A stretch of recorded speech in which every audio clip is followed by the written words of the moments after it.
Albert Ondoosa, bonjour. Vous êtes un ancien ministre, ancien candidat à l'élection présidentielle très mouvementée de 2023 au Gabon, à laquelle vous revendiquez toujours la victoire. Depuis, on ne vous entend plus. Qu'est-ce que vous êtes devenu? On m'entend par ailleurs. Eh bien, qu'est-ce que je suis devenu? Ce que j'ai été depuis le 26 août 2020, à savoir le président élu du Gabon. Les résultats sont connus. Donc, je suis un président élu, et un président élu en attente de véritablement passer à gouverner le pays de manière réelle. Donc, j'attends que le retour à l'ordre du temps pour pouvoir gouverner le Gabon et le mettre effectivement sur les rails. Dans cette attente, comment vous vous définissez face au régime? Opposant ou collabo? Je ne suis ni collabo, ni opposant. Collabo d'abord, je ne vois pas comment je pourrais collaborer avec les putschistes.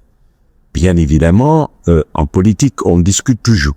Et je leur ai donné une ouverture, la possibilité de pouvoir discuter avec moi. J'ai permis au putschiste en chef, M. Oligui Nguema, qui s'est emparé du coup au Gabon, de venir chez moi pour qu'on discute, pour que je l'écoute. Rien n'en est sorti. Ensuite, je suis allé au IEM pour l'écouter, rien n'en est sorti. Et enfin, on m'a recommandé d'aller le voir à la prison de 8 parce que le fameux dialogue que j'attendais, effectivement, parce que je lui posais une question à la tête, il m'a pas répondu. Jusque-là, qu'est-ce que nous faisons? Vous représentez la force militaire, mais moi, c'est la légalité constitutionnelle. Comment devons-nous entendre, même s'il y a eu une période de transition?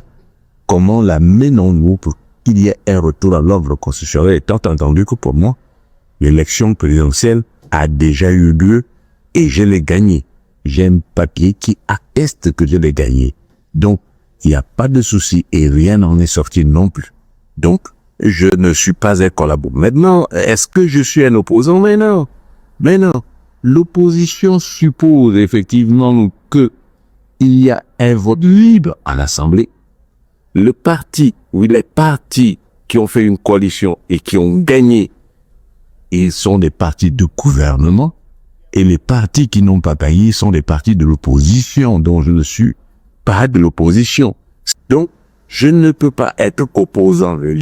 Pour moi, il n'existe pas parce qu'il est dans l'illégalité la plus totale. Et je rappellerai à ce sujet que l'Union africaine vient de faire un rappel très sévère et très sérieux à cet égard. Oligui n'est pas président. Il faut qu'il s'en aille parce qu'il manque de crédibilité. Pourquoi avez-vous boycotté la dernière présidentielle d'avril 2025, remportée par Brice Clotaire Oligui Nguema? Il y a déjà eu une présidentielle, il était dans le fou. Donc lui, il vient, il appelle copains et copains qui vont dans une salle, sortent une constitution qui nous fait partir de la République à une royauté, parce que pratiquement, il n'y a pas de premier ministre. Il peut dire qu'il n'y a même pas de ministre. Il est le patron de tout. Il dit tout, il dirige tout. Et généralement, cela, véritablement, ne peut pas être pris en compte. Pourquoi? Parce que le fameux référendum n'a pas eu la majorité qualifiée. Alors, donc, le référendum n'ayant pas eu la majorité qualifiée, tout ce qui procède du référendum est faux et de nul effet. Donc, lorsqu'il focalise les restrictions dans ces conditions, c'est nul et de nul effet. Et c'est le rappel qui lui a été fait par l'Union africaine. Vous êtes à Paris depuis un moment. Est-ce un exil qui ne dit pas son nom? Je suis à Paris pour des raisons sérieuses. Disons que Paris est une plateforme qui me permet, d'une part, de rentrer en contact avec l'international, c'est-à-dire avec les bailleurs de fonds internationaux, avec tout ce qui peut intervenir au Gabon. Ensuite, je suis venu à Paris parce que, précisément, Oligui Nguema, le putschiste en chef, avait des idées, moi, en ce qui me concerne. Il visait effectivement à me trucider.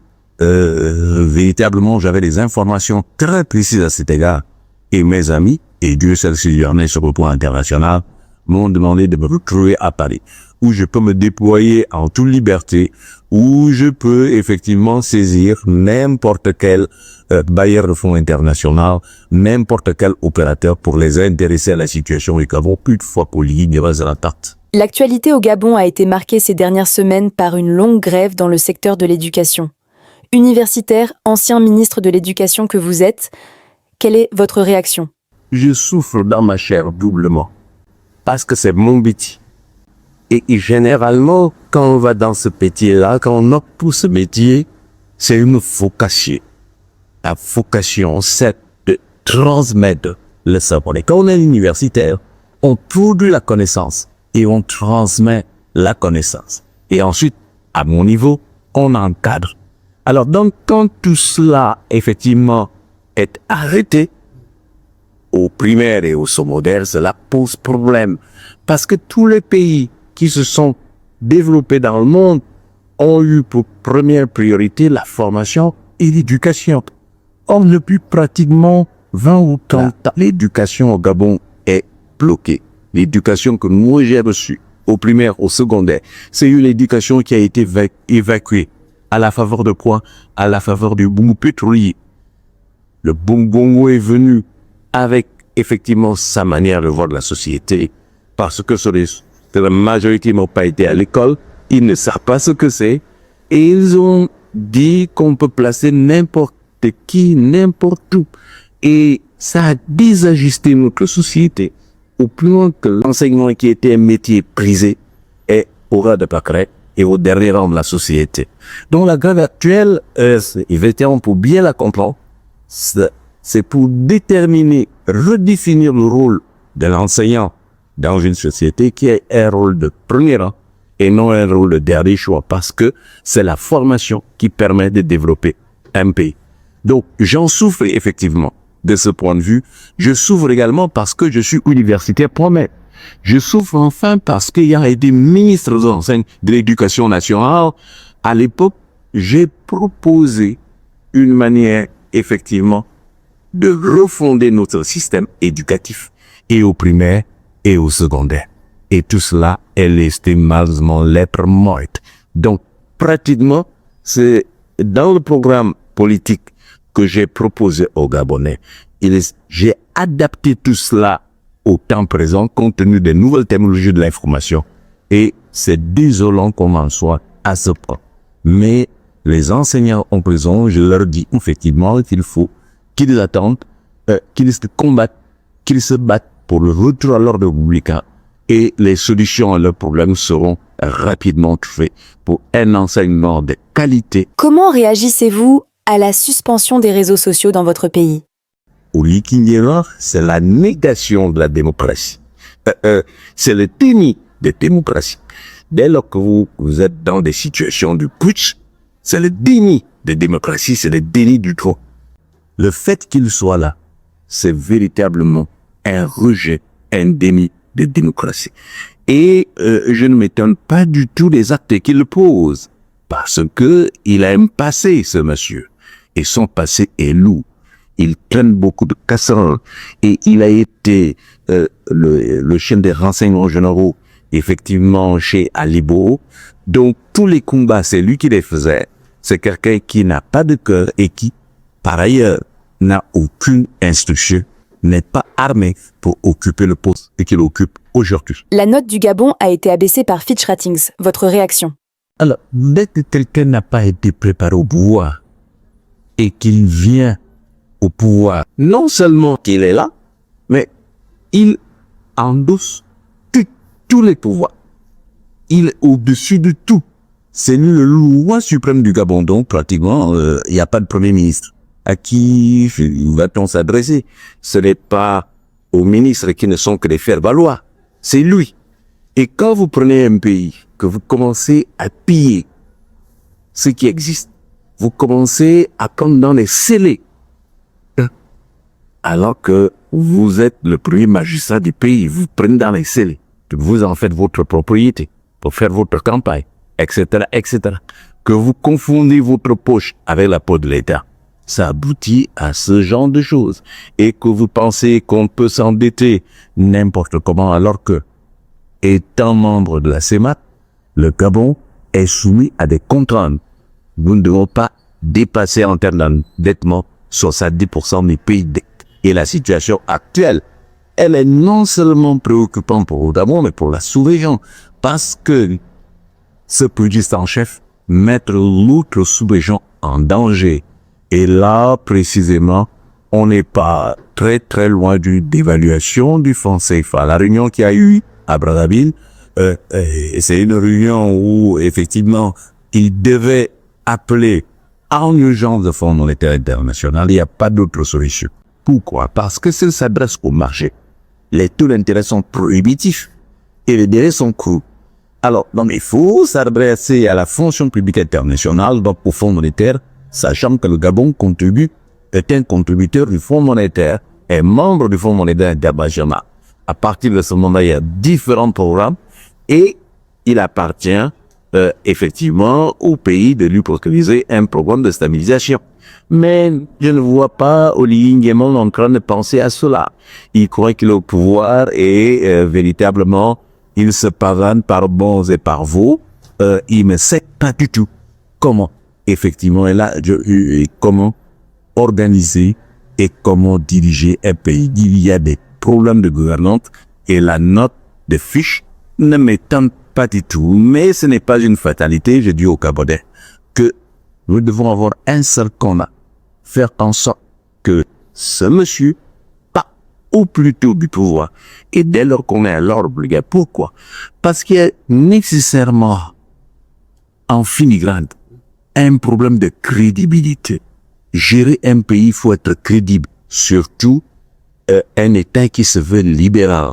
Parce que vous faites des annonces, c'est parce que les gens croient en vous qu'ils vont réagir, que les entreprises vont réagir, que les entreprises vont venir. Et ce sont les entreprises qui viennent, qui permettent de créer des emplois. Dans un pays qui a 50% de taux de chômage chez les jeunes, c'est excessif. Donc, il n'a aucune crédibilité. Et la note de fiche montre qu'aucune banque ne peut lui prêter de l'argent.